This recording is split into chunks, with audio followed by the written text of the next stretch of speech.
Hello dear students, आइए आज हम DOE प्रैक्टिस पेपर नंबर 1 का part A question paper solve करेंगे। Question number 1 to 16।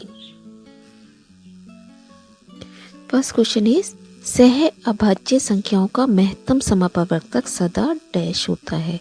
What is the SCF of को prime numbers. तो बेटा आपको पता है को प्राइम नंबर्स वो होते हैं जो बिल्कुल में कोई नंबर कॉमन नहीं होता, तो उनका SCF हमेशा क्या रहेगा 1। तो फर्स्ट क्वेश्चन का आंसर हमने क्या लिखना है 1। सेकंड, एक द्विघात बहुपद लिखिए जिसके बहुपदों का शून्यांकों का योग -3 है एंड गुणनफल -10। तो आपको फॉर्मूला पता है, this is x square minus sum into x plus product. और आपको ध्यान रखना है कि हमसे पॉलिनोमियल बहुपद पूछा गया है तो हम इक्वल टू 0 नहीं रखेंगे। अब क्योंकि आपको सम और गुणनफल दोनों उसने ही दे रखे हैं तो हमें सिर्फ वैल्यूज रखनी है यहाँ पर प्लस -10। इसको और आगे सॉल्व करेंगे। So this is minus minus plus 3x and plus minus -10। ये आपका आंसर हो गया। नेक्स्ट देखिए, कितने दशमलव के बाद ये शांत हो जाएगा term. How many places it will, after how many places it will terminate. तो बेटा हमने ये नियम सीख रखे हैं। सबसे पहले तो हमें चेक करना होता है कि जो हमें टर्म दी गई है वो बिल्कुल लोएस्ट फॉर्म में है। तो आप देख ही रहे हैं ऊपर एक प्राइम नंबर है और ये बिल्कुल इसमें और ऊपर और नीचे कुछ भी कॉमन नहीं है। सेकंड हमारी कंडीशन होनी चाहिए थी कि इसका जो डिनोमिनेटर है वो 2 और 5 के रूप में होना चाहिए, तो वो भी यहाँ सेटिस्फाई कर रहा है। उसके बाद हमने क्या करना था, इनकी मैक्सिमम पावर हम चेक कर लेते हैं। तो 3 और 2 में से कौन सा मैक्सिमम है, हाईएस्ट पावर क्या है 3 और 2 में से, है ना 3 है ना। So this is your answer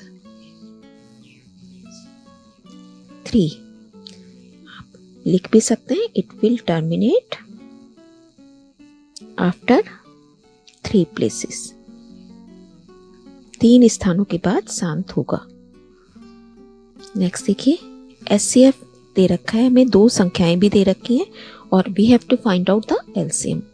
तो आपको पता है formula, SCF into LCM is equal to product of 2 numbers या गुणनफल 2 संख्याओं का। अब जो जो आपको दे रखा है वो हम लिख देंगे 6 इंटू LCM, और दोनों नंबर्स कौन कौन से, 336 इंटू 54। इनका गुणनफल करना है ना। अब आप LCM को यहीं छोड़ देंगे, 6 से डिवाइड करेंगे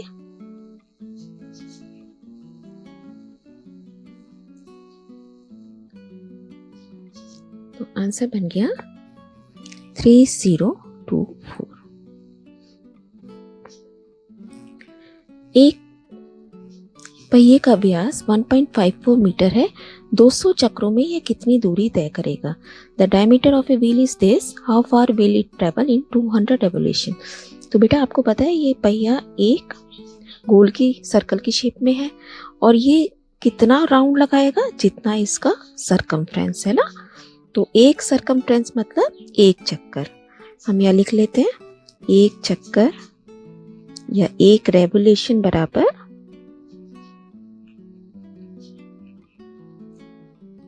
सरकमफ्रेंस ऑफ सर्कल,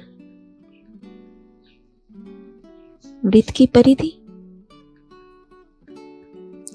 और वो उसका क्या फॉर्मूला होता है 2πr, है ना। तो उसको कितने चक्कर लगाने, 200 रेवोल्यूशन का क्या मतलब है, आप 200 इंटू 2πr कर देंगे।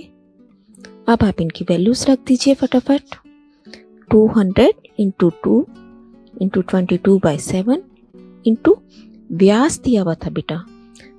तो आपको बहुत केयरफुली इन क्वेश्चंस में थोड़ा ध्यान रखना होता है। D इज 1.54, तो इसका हाफ क्या हो जाएगा रेडियस। अभी हम इसको एज इट इज लिख लेते हैं यहाँ पे, डिवाइडेड बाय 2। अब आप और इसको डेसिमल हटाने के लिए हमारे पास नीचे क्या कर देंगे 100।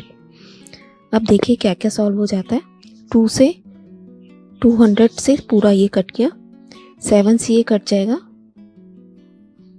सो 44 into 22 and that is equal to 968 metre. इतनी डिस्टेंस ये ट्रेवल करेगा। नेक्स्ट देखिए 234 को अभाज्य गुणनफलों की संख्याओं के गुणनफल के रूप में व्यक्त कीजिए। प्राइम फैक्टर करने में सीधा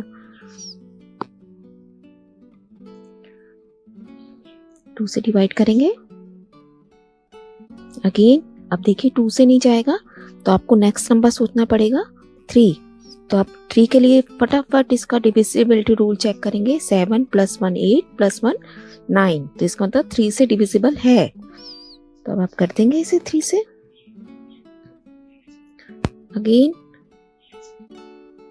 now 30, so 234 is equal to 2 into 3 square into 13। Next is 14 centimetre त्रिज्या वाले एक वृत्त के चतुर्थांश मतलब वृत्त का चौथा हिस्सा का क्षेत्रफल बताइए। Find the area of A quadrant of a circle with radius 14 cm। तो आपको पता है बेटा यहाँ पे हमारे पास क्या करना है हमें।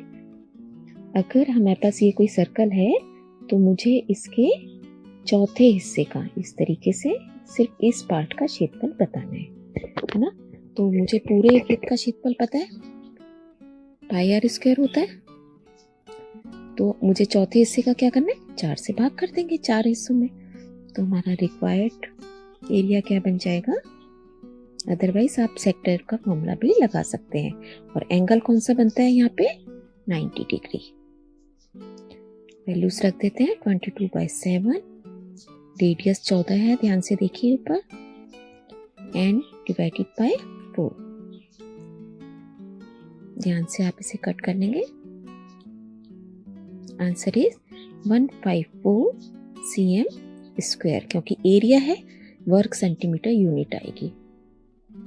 नेक्स्ट देखिए 2 चर वाले एक रैखिक समीकरण युग्म के अद्वितीय हल है।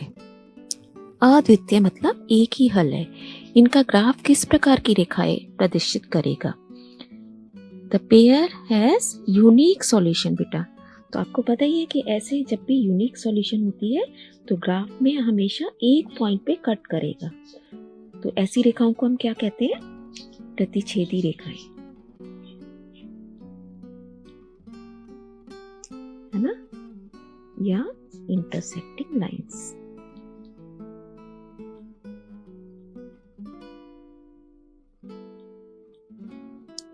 इसके साथ चॉइस में देख लेते हैं।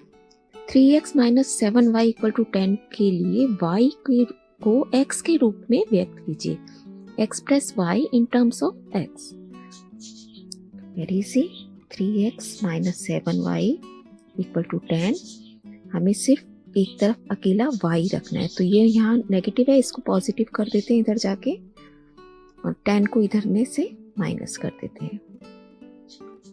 अब यहाँ मुझे सिर्फ y चाहिए। 7 मल्टीप्लाई हो रहा है तो 7 से इधर डिवाइड हो जाएगा। तो इस तरफ हमारा क्या रह गया y। अब देखिए y को हमने x के रूप में लिख दिया है। नेक्स्ट देखिए गुणांकों के अनुपात की तुलना करके बताइए ये संगत है या असंगत। By comparing the ratios of the coefficient. हम पहले इक्वेशंस अपनी लिख लेते हैं। x - 2y = 0, 3x + 2y - 20 is 0। तो इसके साथ क्या है 1। अब आप लिखेंगे 1/3। यहाँ से हमारा बना -2/2। तो बेटा अभी हमें तीसरे पे जाने की जरूरत ही नहीं लग रही। आप देखिए ये दोनों टर्म्स आपस में इक्वल नहीं है, क्योंकि ये पॉजिटिव है और ये नेगेटिव है, वैसे भी कभी इक्वल नहीं हो सकते। दैट मीन्स कौन सी कंडीशन यहाँ अप्लाई हो रही है, A1/A2 is not equal to B1/B2। तो ऐसे केस में क्या होता है, कंसिस्टेंट होती है ना, संगत, एक ही हल। क्या होता है इसका, एक ही हल होता है। नेक्स्ट देखिए एक घटना के घटित होने की प्रायिकता ये है, तो ना घटने की प्रायिकता क्या होगी? Happening of an event probability is 3/7, तो what is the probability of not happening? तो हमें क्या पता है बेटा, PE घटना के होने की और ना होने की प्रायिकता का टोटल हमेशा कितना होता है? 1। तो PE कितना दिया गया आपको? होने की प्रायिकता, और E डैश का मतलब होता है ना होना।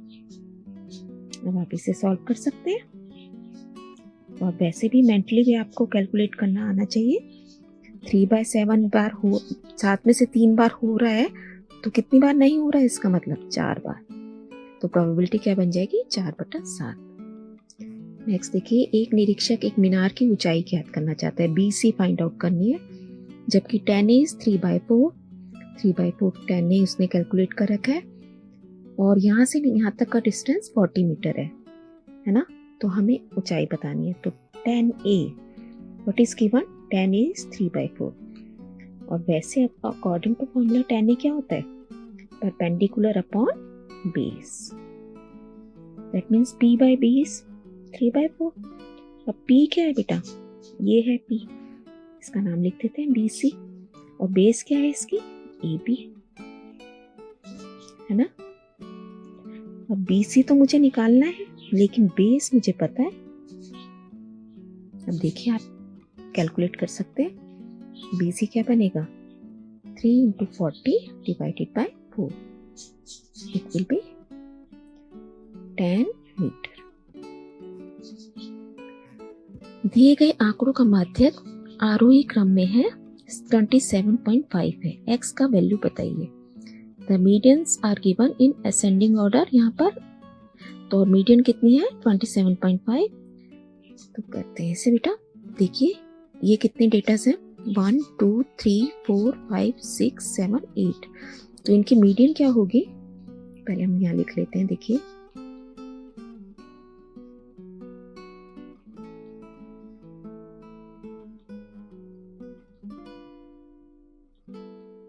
तो बेटा देखिए, इसको यहाँ से कट किया, इसको यहाँ से, ये तो मीडियन क्या होगी?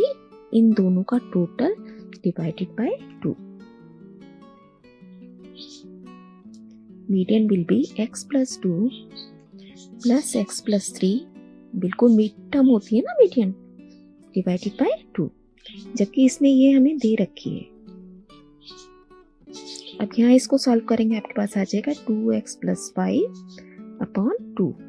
यहाँ आपको ये ध्यान रखना है बेटा कि ये 2 और ये 2 कभी आपस में काटना नहीं है। जब तक ऊपर कुछ कॉमन नहीं हो हम काट नहीं सकते, ठीक है? तो ये वाला 2 इसके साथ जाके मल्टीप्लाई होगा। यहाँ मेरे पास रह गया 2x + 5, तो ये बन गया आपका 55। अब सबसे पहले आप 5 उधर जाके माइनस करेंगे, 50, दैट मीन्स x = 25। बिना टाइम वेस्ट किए लेकिन बहुत केयरफुली आपको क्वेश्चंस करने हैं। एक रेखाखंड AB को 5:2 के आंतरिक विभाजन करना है। इसमें एक रेखा इस तरीके से खींची कि BAX एक न्यून कोण है। तो देखिए बेटा, ये इस तरीके से है AB, है ना? तो इसने एक रेखा इस तरीके से खींची है AX, और ये BAX एक न्यून कोण है। आपको पता ही है कि हम एक एक्यूट एंगल बनाते हुए लाइन खींचते हैं। तो वो कह रहा है कि इस पर कितने आप कट्स लगाएंगे, है ना? What will be the minimum number of points? तो बेटा जब भी अनुपात में दिया जाता है 5:8, तो हम कितने कट्स लगाते हैं? टोटल कर लेते हैं। तो टोटल कितना बन गया? 13, और वही आपका आंसर है। जब भी अनुपात में दिया गया होगा आप उसको टोटल करेंगे और उतने। पाइथागोरस प्रमेय का कथन लिखिए। Statement of Pythagoras theorem. तो बेटा आप बहुत ही इजीली इसे लिख सकते हैं। एक समकोण त्रिभुज में कर्ण का वर्ग अन्य दोनों भुजाओं के वर्गों के योग के बराबर होता है ना? तो आपको अपने आप लिखना है ये। नेक्स्ट क्वेश्चन देखते हैं। ABC ट्राइंगल ABC सिमिलर का साइन दिया हुआ है DEF के। एंगल ए, इसका मतलब आप सिमिलैरिटी से पहले ये लिख लेते हैं कि कौन सा एंगल किसके इक्वल है। ए डी के इक्वल होगा, B will be equal to E and C will be equal to F, है ना, ये तो मुझे पता है। अब इसने देखते हैं हमें क्या दिया हुआ है। ए इज 45 तो डी भी 45 हो गया, सी इज 55 तो सी और एफ इक्वल हो गए। ई बताना है हमें ये, तो दो एंगल्स आपको पता है बेटा, 45 प्लस 55, दो का टोटल कितना हो गया 100, तो तीसरा एंगल कितने का बचा 80 degree. This is your answer. एक थैले में 6 लाल 5 नीली गेंदें हैं, है ना, तो टोटल कितनी हो गई, टोटल बॉल्स 11। अब हमें चाहिए कौन सी, ब्लू। ब्लू बॉल्स कितनी है, वही हमारी फेवरेबल आउटकम्स है 5।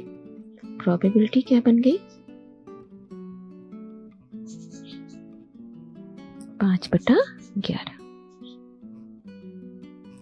यदि साइन थीटा बराबर 12/13 है तो कॉस थीटा बताइए। Sine theta is 12/30। तो आपको पता है आइडेंटिटी, हमें पता है ये sine square theta plus cos square theta is 1। Values रख देते हैं, 12/13 का वर्ग हो जाएगा plus cos square theta equal to 1। अब इसे सॉल्व करेंगे, 144/169 plus cos square theta is 1। That means cos square theta is 1 minus 144/169। LCM लेने के बाद आपके पास आ जाएगा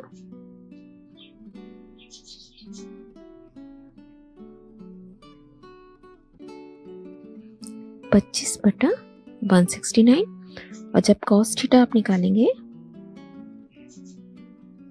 तो हमारे पास आ जाएगा 5/13। एक दोलन पेंडुलम 30 डिग्री का एंगल बनाते हुए गति करता है तथा 17.6 सेंटीमीटर लंबाई की एक चाप बनाता है। इसकी लंबाई बताइए। पेंडुलम बेटा, एक पेंडुलम इस तरीके से यहाँ फिक्स है और यहाँ एक चाप बना रहा है, और कैसे चाप बना रहा है, यहाँ जो एंगल बन रहा है ये तो 30 डिग्री का है, और ये जो चाप है इसकी आर्क की लंबाई कितनी दे रखी है हमें, आर्क की लेंथ 17.6 है। तो मुझे ये निकालना है, ये पेंडुलम जो इस पे चक्कर लगा रहा है ना, इसकी लेंथ बतानी है। तो इस केस में यानी कि हमारा आर हो गया, तो सिंपली हमें सेक्टर फॉर्मूला यूज करना है। क्या लिखेंगे आप, हमें ये पता है चाप की लंबाई का फॉर्मूला पता होता है, length of the arc 2πr और साथ में θ/360। आर मुझे निकालना है, थीटा पता है और साथ में इस साइड भी पता है। यहाँ वैल्यूज रख देंगे 17.6, 2 गुणा 22/7 गुणा आर गुणा 30/360। तो मेरे पास क्या आ जाएगा 17.6 into 360 into 7 and 2 into 22 into 30 division में। अब सॉल्व कर लेते हैं इसे।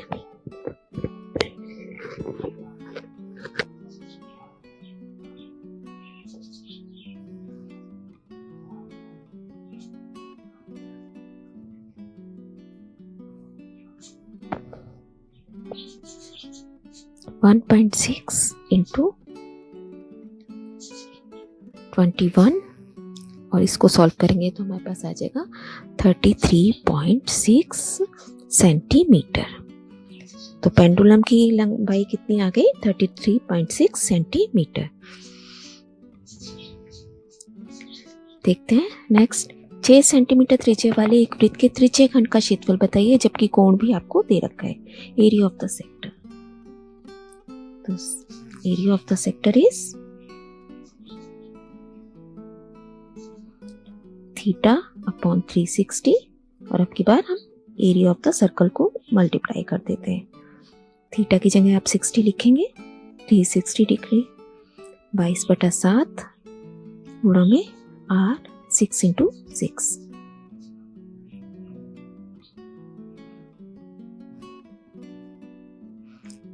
132/7 सेंटीमीटर स्क्वायर। ये 7 देखिए नीचे है मेरे पास। So answer is 132 divided by 7 centimetre square. तो बेटा आई होप आपको समझ आ गया होगा। बहुत ही ध्यान से केयरफुली आपको अपनी कैलकुलेशन स्ट्रॉन्ग बनानी है और अपना काम पूरा करना है। ऑल द बेस्ट बेटा, स्टे ब्लेस्ड।